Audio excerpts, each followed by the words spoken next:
الله الرحمن الرحيم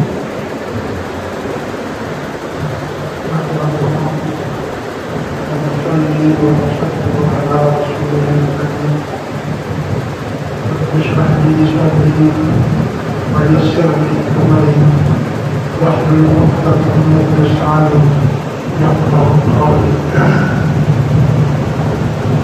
اما بعد فاعوذ بالله من الشيطان الرجيم بسم الله الرحمن الرحيم قال رسول الله صلى الله عليه وآله وسلم إذا كان يوم وفيهم يعني يوم فطرهم طه الملائكة صدق الله العلي العظيم وصدق رسوله النبي الكريم ونحن على ذلك من الشاهدين والشاكرين والحمد لله رب العالمين. إن الله وملائكته يصلون على النبي يا أيها الذين آمنوا صلوا عليه وسلموا تسليما. اللهم صل على سيدنا مولانا محمد وعلى آل سيدنا مولانا محمد وبارك وسلم.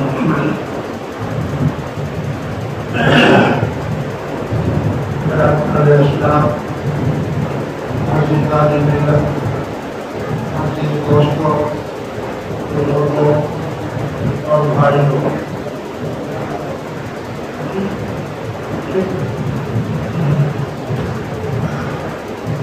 سب سے پہلے میری طرف سے تمام مسلمانوں کو رمضان المبارک کی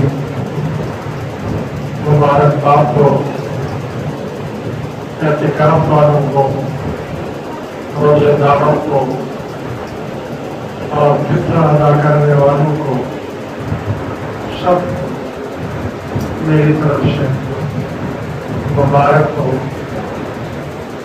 عزیز دوستوں، آج عید کا دن ہے، خوشی کا دن ہے، اور میں نے آپ کے سامنے رسول اللہ صلی اللہ علیہ وآلہ وسلم کی ایک حدیث مبارکہ بیان کی ہے، جس میں فرمایا گیا ہے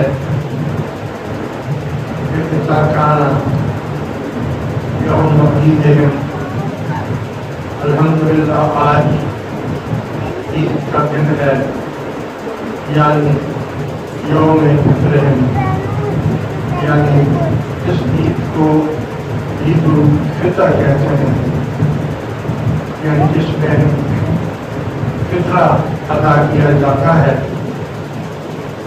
طه الملائکۃ، اور اس میں اللہ تبارک و تعالی اپنے فرشتوں سے، ملائکہ سے ان بندوں کی تعریف کرتا ہے. عید الفطر، فطرہ، نماز عید سے اگر پہلے ادا کر دیا جائے تو زیادہ بہتر ہوگا، اور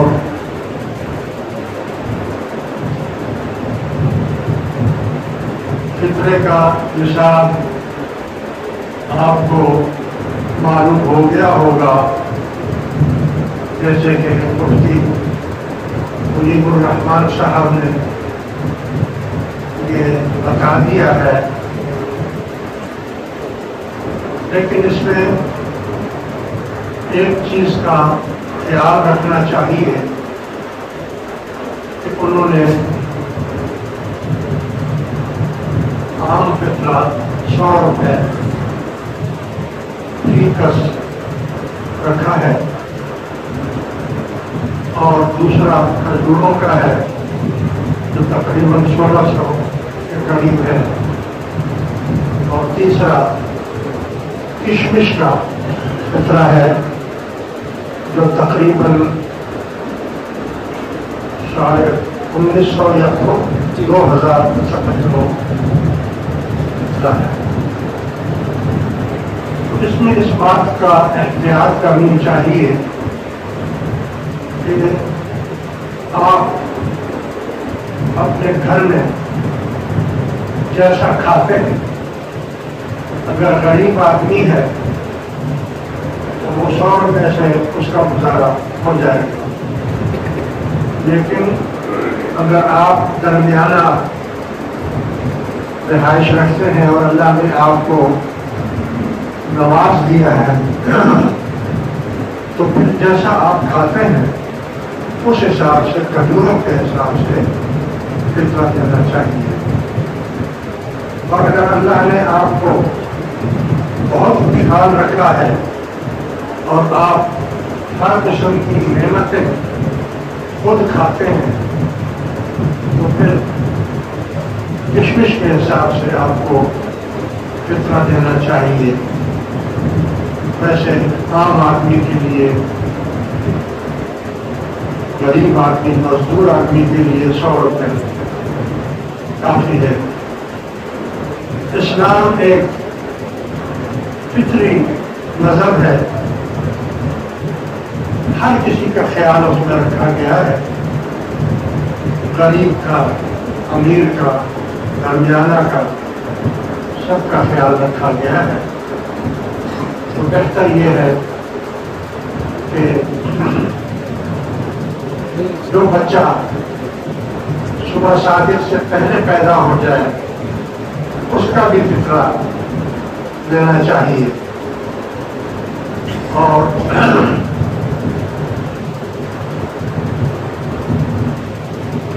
فطرہ ادا کر دینے سے پورے رمضان میں آپ نے جو روزے رکھے تھے تو وہ روزے ہر چیز کے روزے ہوتے ہیں.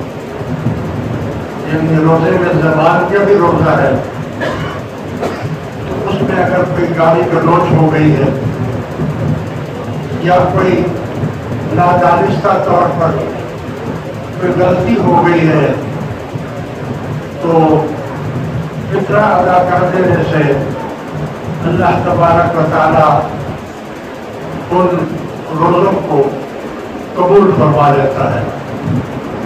اس لیے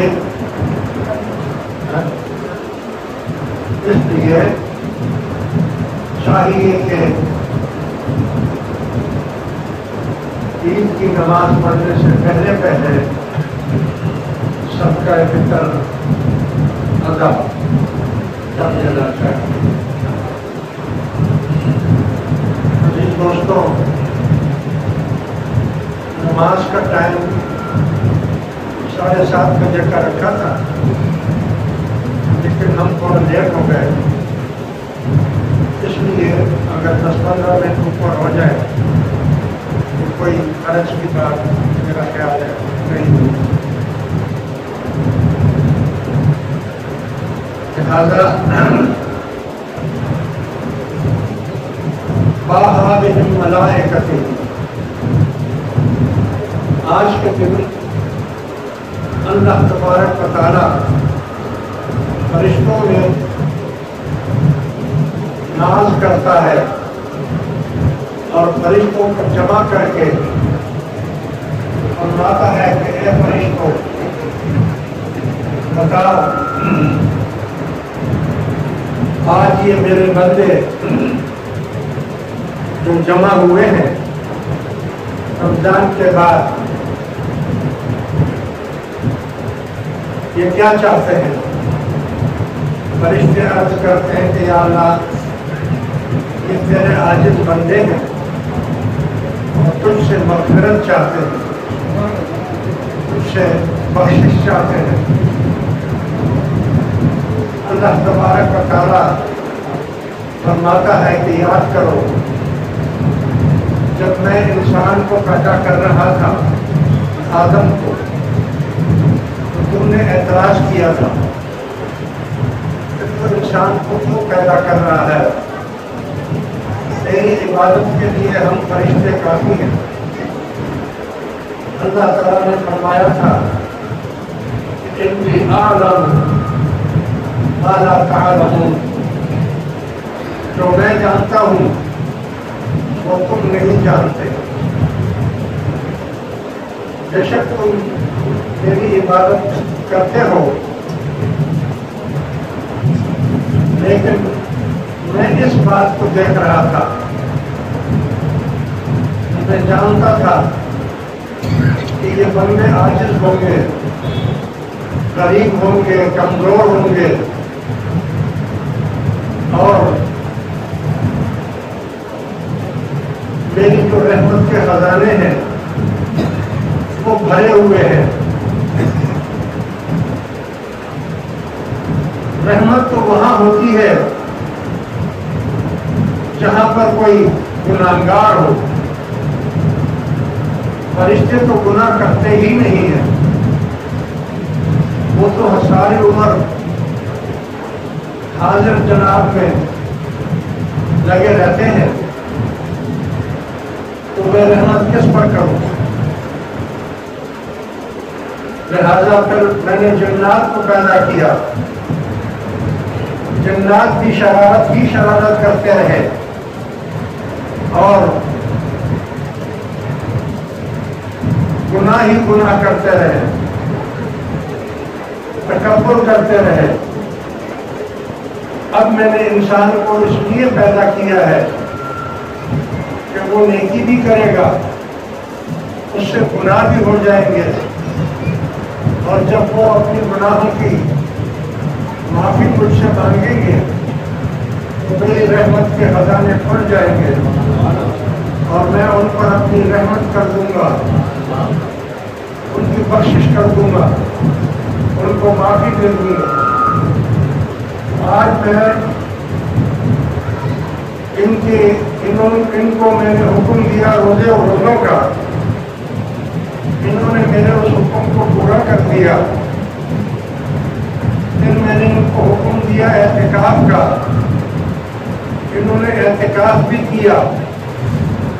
اعتکاف سنت کفایہ ہے، یعنی اگر ایک محلے سے ایک دو آدمی بھی اعتکاف میں بیٹھ جائے تو باقی لوگوں سے گناہ ختم ہو گیا، اور اگر ایک بھی اعتکاف میں نہ بیٹھے تو سارے محلے والے گنہگار ہو گئے. اس لیے اس کو اعتکاف سنت کفایہ کہتے ہیں. اسی طرح میں نے ان کو فطرے کا حکم دیا، انہوں نے فطرہ بھی ادا کر دیا. اب بتاؤ ان کے لیے کیا لازم ہے؟ فرشتے عرض کرتے ہیں کہ یا اللہ، یہ تو آپ کا حکم ہے کہ جب مزدور مزدوری کر لے اس کو مزدوری دے دی جائے. اللہ تعالیٰ فرماتا ہے کہ گواہ ہو جاؤ، میں نے ان کو جو حکم دیا تھا وہ انہوں نے پورا کر دیا ہے. اب یہ جھولی پھیلا کر میرے پاس آئے ہیں تاکہ میں ان کی بخشش اور مغفرت کر دوں. تم گواہ ہو جاؤ، میں نے ان کی بخشش اور مغفرت کر دی ہے. عزیز دوستو،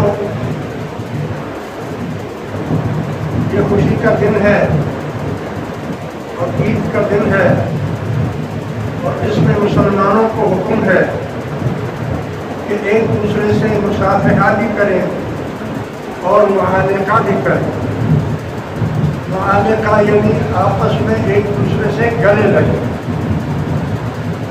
لیکن یہ گلے لگنا اس لیے ہے کہ اگر دلوں میں بغض ہے، حسد ہے یا کوئی کینہ ہے تو اس کو نکال دیا جائے اور اپنے دلوں کو مسلمانوں کے لیے پاک اور صاف کر دیا جائے.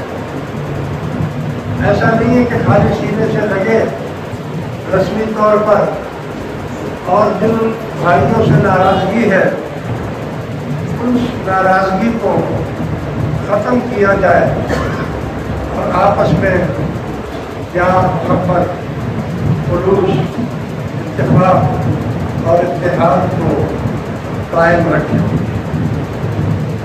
عزیز دوستوں،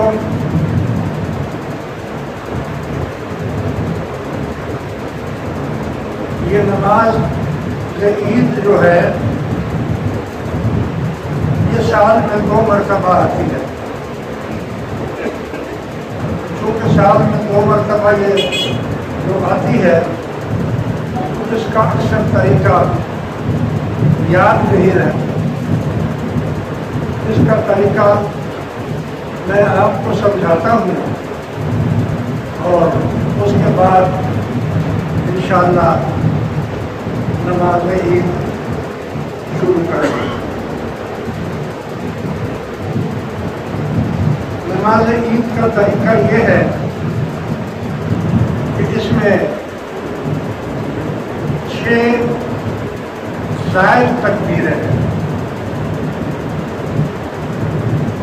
3 پہلی رکعت پہ اور 3 دوسری رکعت۔ اکثر بھول ہو جاتی ہے پورے سال کے بعد۔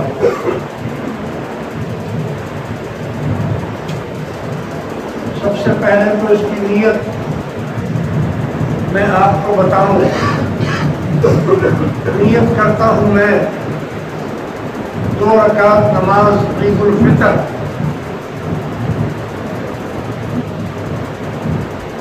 خاص واسطے اللہ تعالیٰ کے،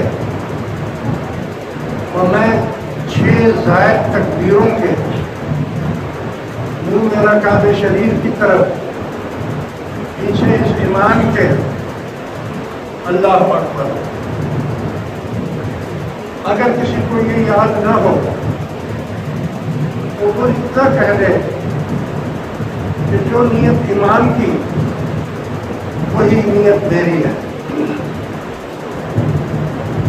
اب نماز کا جو طریقہ ہے وہ یہ ہے کہ پہلی رکعت جب آپ کھڑے ہوں گے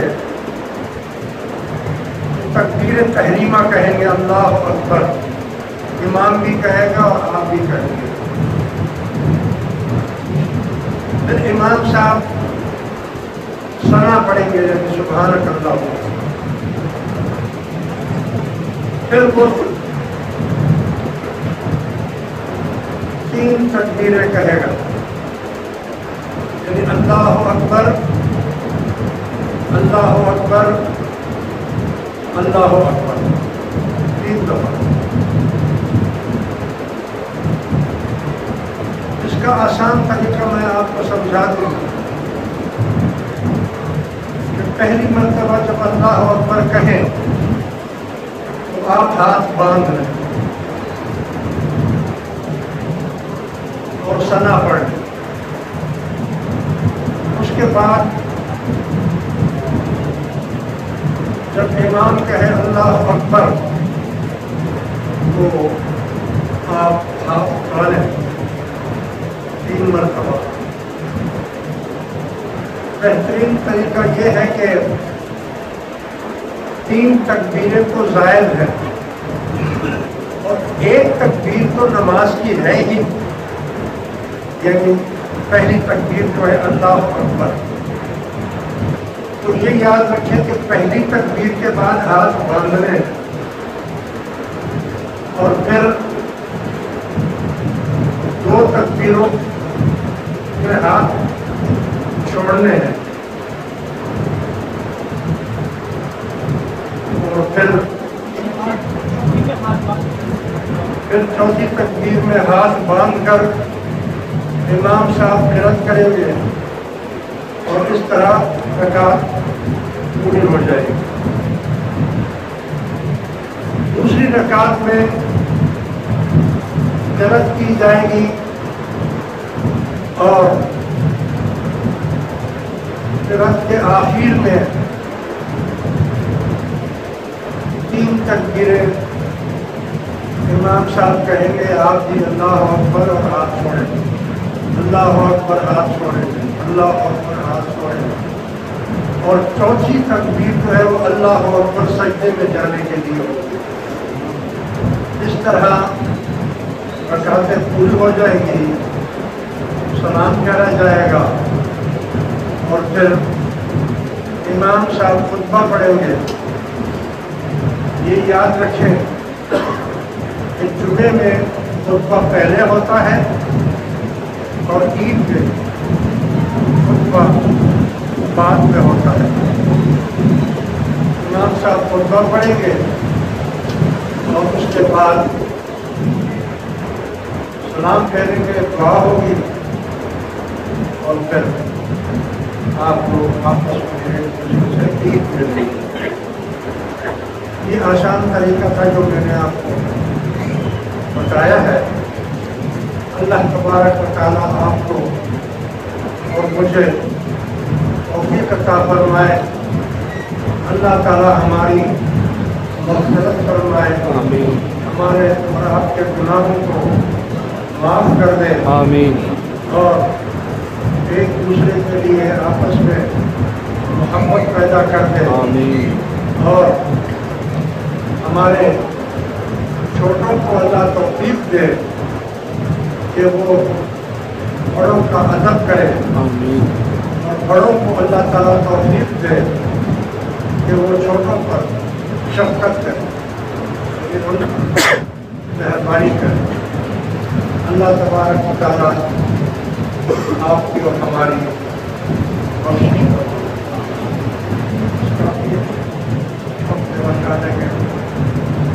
نماز پڑھنے سے ربنا وتقبل دعاء ربنا اغفر لي ولوالدي وللمؤمنين يوم يقوم الحساب اللهم ربنا آتنا في الدنيا حسنة وفي الآخرة حسنة وقنا عذاب النار وادخلنا الجنة مع الأبرار يا عزيز يا غفار یا رب العالمین۔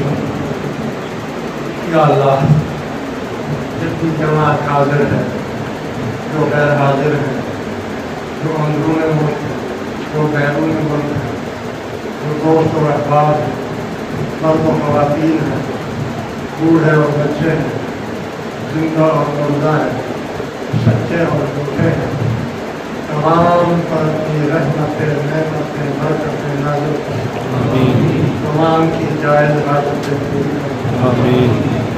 یا اللہ، جو بیمار ہیں ان کو شفاء قدسی عطا فرما، جو بے روزگار ہیں ان کو برسر روزگار فرما، جو برسر روزگار ہیں ان کے روزگاروں میں برکت عطا فرما۔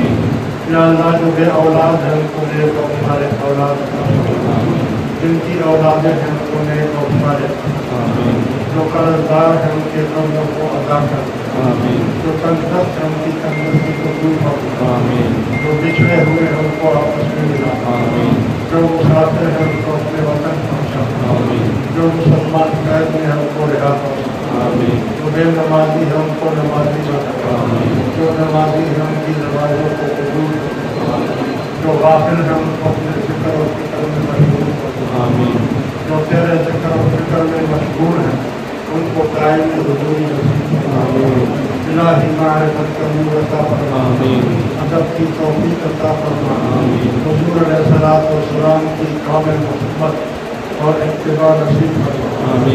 یا اللہ، خاتمہ بالخیر، مرتے وقت میں حفاظت نصیب فرما، قبر کے عذاب سے بچا، حشر کے عذاب سے بچا، یا گردن کے وقت آسانی فرما، روحانی جسمانی بیماریوں سے نجات دے، یا الہی قلب سلیم عطا فرما، عقل سلیم عطا فرما، علم سلیم عطا فرما، عمر سلیم عطا فرما، جسم سلیم عطا فرما۔ یا اللہ، پاکستان کی حفاظت فرما، پاکستان کے رہنے والوں کی حفاظت فرما، پاکستان کے اندرونی اور بیرون دشمنوں کو نیز و نابود کر، آمین۔ یا اللہ، پاکستان کے اندرونی اور بیرون دشمنوں کو نیز و نابود کر، آمین۔ یا اللہ، پاکستان کے اندرونی اور بیرون دشمنوں کو دیش کو نابود کر دے. آمین. یا اللہ پاکستان کے حکمرانوں کو اپنے سلیم عطا فرما. آمین. پاکستان کے سیاستدانوں کو اپنے سلیم عطا فرما. آمین. پاکستان کی علماء کو اپنے سلیم عطا فرما. آمین. پاکستان کی عوام کو اپنے سلیم عطا فرما. آمین. یا اللہ ہم سب کے گناہوں کو معاف کر. آمین. ہماری بخشش اور مغفرت فرما. آمین. ہمارے قلوب کو پاک کر. آمین. ہمارے وجود کو نور کر. آمین. یا اللہ تمام جائز عبادتیں پوری فرما. آمین. ان اللہ و ملائکتہ یصلون علی النبی یا ایھا الذین آمنوا صلوا علیہ وسلموا تسلیما. اللهم صل علی سیدنا مولانا محمد وعلى آل سیدنا مولانا محمد وبارک وسلم. سبحان ربک رب العزة عما یصفون وسلام علی المرسلین والحمد للہ رب العالمین برحمتک یا ارحم الراحمین.